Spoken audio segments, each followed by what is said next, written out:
Hello લવરિયા, welcome to Shweta Jain official નામની YouTube ચેનલમાં હું તમારા બધાનું હાર્દિક સ્વાગત કરું છું.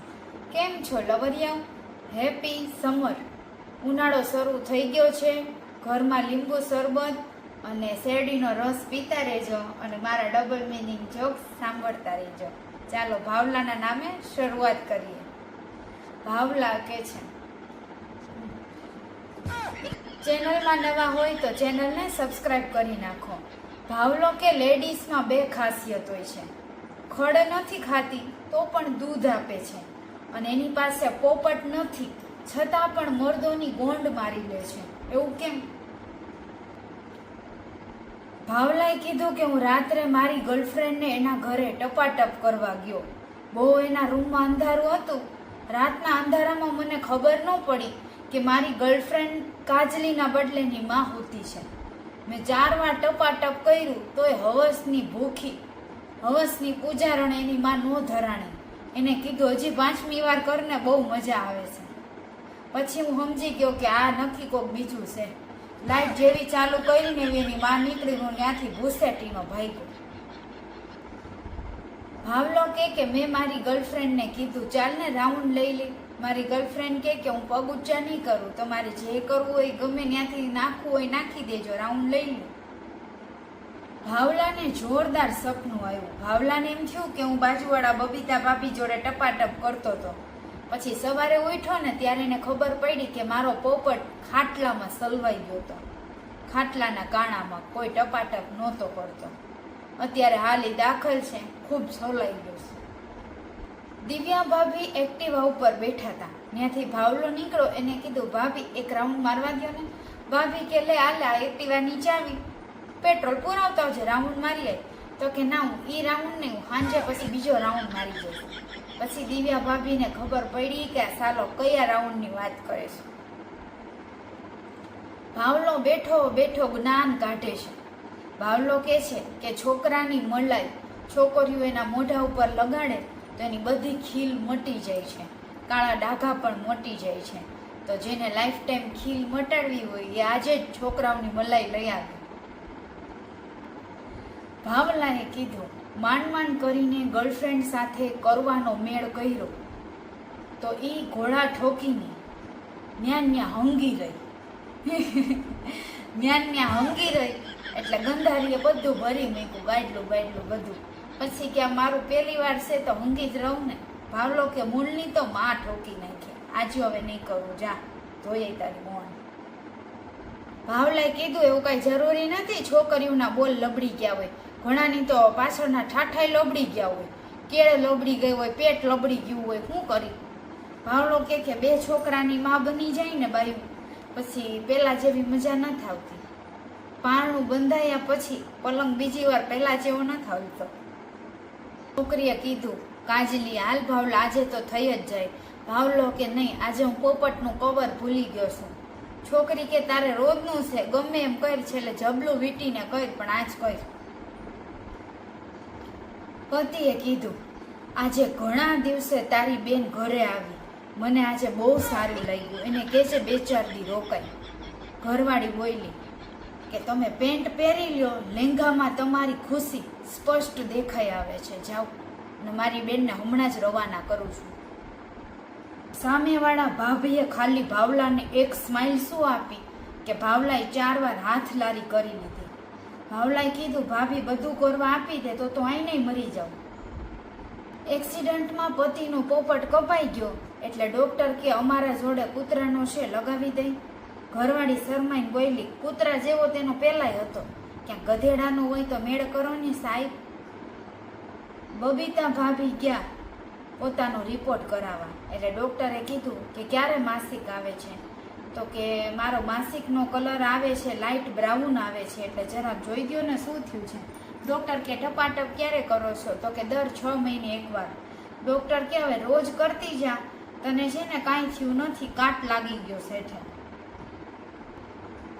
ભાવલો ગર્લફ્રેન્ડને પોપટનો ફોટો પાડીને મોકલતો હતો.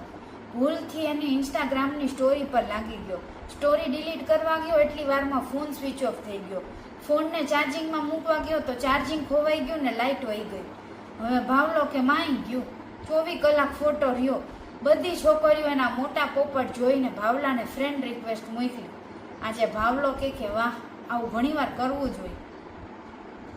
ભાભી હાંફતા હાંફતા દોડીને મેડિકલ વાળા ભાઈની દુકાને ગયા અને કીધું, મને પોપટનું એક કવર આપો તો. મેડિકલ વાળા ભાઈ કે દર વખતે તો તમારા ઘરવાળા આવે છે, આ વખતે તમે કેમ આવ્યા? તો કે મારો ઘરવાળો આવે ત્યારે હું પિયર ગઈ હોય, આજ વખતે ઈ પિયર ગયા છે એટલે હું આવી. આવનારી પેઢીની માં જદ્દાઈ જવાની છે, કેમ કે એમને જ્ઞાન આપવાવાળા વડવાઓ એ આપણે હોઈશું. આપણને કોઈ દાદા દાદી કહેશે અને કહેશે તમારા જમાનામાં શું શું થતું હતું, અને આપણે તો કહીશું જ ને અત્યારે જે થાય છે કે આવું આવું થતું હતું. એ બૂમો પાડશે, રાડો પાડશે, રડવા લાગશે, ચીચિયારી કરશે, એને દુખશે પણ તું કરતો રહેજે ભાવલા, તો જ તને બીજી વાર મોકો મળશે કરવાનો. એમાં સાચી મજા છે. પ્રેગ્નેન્ટ ભાભીને જોઈને બાજુવાળી બે છોકરી કાદલી ને પૂજલી બોલી કે મકાન સરસ જણાઈ ગયું છે. પૂજલી કે મકાનમાં માણસો પણ રહેવા આવ્યા છે. ભાભી બોલ્યા કે આ મકાન જેને બનાવ્યું ને એ અત્યારે નવરો જ છે, તું કહેતી હોય તો તારે ત્યાં મોકલું, તારા ઘરમાં માણસો રહેશે, પછી કરતી હોય કરો ને ઠાવકીની. ઘરવાળીએ પતિનો પોપટ ચૂસતા કહ્યું, અરે બેટા મારો પપી, મારો દીકુ. ઘરવાળો બોલ્યો, તારે આને ગુફામાં નાખવાનો છે કે હારી એવી સ્કૂલમાં કાલ સવાર બેસાડવાનો છે, જે કરતી હોય કરી ખા. કનુભાઈ કહેતા, હવે તો ગામમાં આઈસ્ક્રીમ વાળો ને ગોલા વાળો બપોરે પાછો જઈને જતો રહેશે. માણસો હવે આઈસ્ક્રીમની વાહે દોડવા કરતા બાયુની ગાંડવાઈ દોડે છે. ભાવલો મુઠિયા મારતો હતો. અચાનક બાજુમાં રહેતી છોકરી આવી અને જોઈ ગઈ કે હાય હાય ભાવલા શું કરસ? ભાવલો કે અરે વાહ, 100 વર્ષની થઈશ, તને જ યાદ કરીને હાથલારી કરતો હતો. ઘરવાળી બોલી, સાંભળો છો? ઘરવાળો બોલ્યો, હા બોલ બોલ, હું બીજા જન્મમાં છે ને આજ ઘરની વહુ થઈને આવવાની છું. ઘરવાળો કે ઇમ્પોસિબલ, અમે આજ જન્મમાં આ ઘર વેચી નાખવાના છીએ, તારા જેવી બાઈ બીજી વાર નથી જોતી. હવે નાની નાની છોકરીઓને પણ મોટા મોટા પોપટ લેવાનો શોખ બહુ થઈ ગયો છે અને લે પણ છે. અને તું મારા ભાઈબંધ સીલપેકની વાટ જોઈને બેઠો છો, અત્યારે પાણીની બોટલ સીલપેક નથી મળતી. ઘરવાળો ઈડલી સાંભાર ઢોસા બનાવતો હતો. ઘરવાળી બોલી કે આટલી સરસ ઈડલી ઢોસા આ કયા શેપમાંથી શું રાખીને બનાવો છો? તો કે કાંઈ નહીં, તારી ઓલી મોટા બોબા દેખાય એવી બ્રા હતી ને એ લઈને કાપીને એમાં ઈડલી મીંડો કરવા, અને ઢોસાનો આકાર માટે તારી શરડી લઈ લીધી ગુલાબી કલરની, એ રાખીને એના ગોળ ફરતે ઢોસા કરવા માંડ્યો. બસ ઘરવાળી ન્યા રોઈ પડી. બિચારીના 2500ના જાંગિયા બોડીસ હતા. ઘરવાળી બોલી, આજે તમે નો નાખતા હો. ઘરવાળો કે કાં?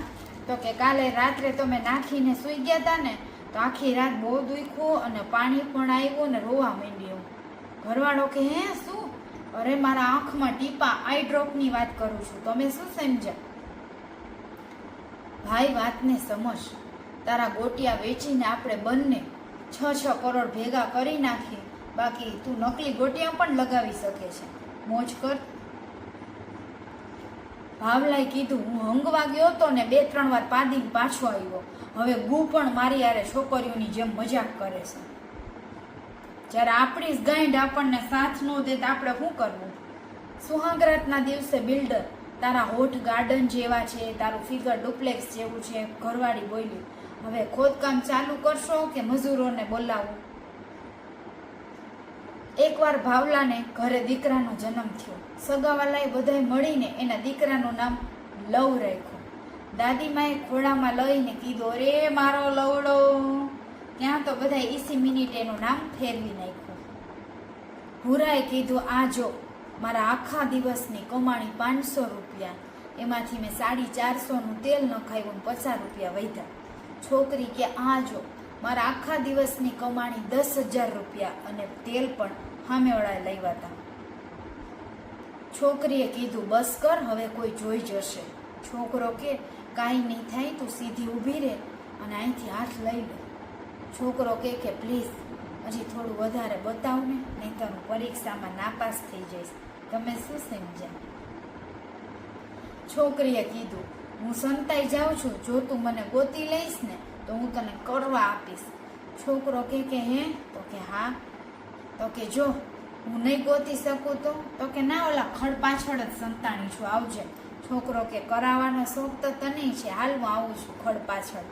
લવરિયાઓ, તમને આ ડબલ મિનિંગ જોક્સ કેવા લાગ્યા? સારા લાગ્યા હોય તો ચેનલને લાઈક, શેર અને સબસ્ક્રાઈબ કરો.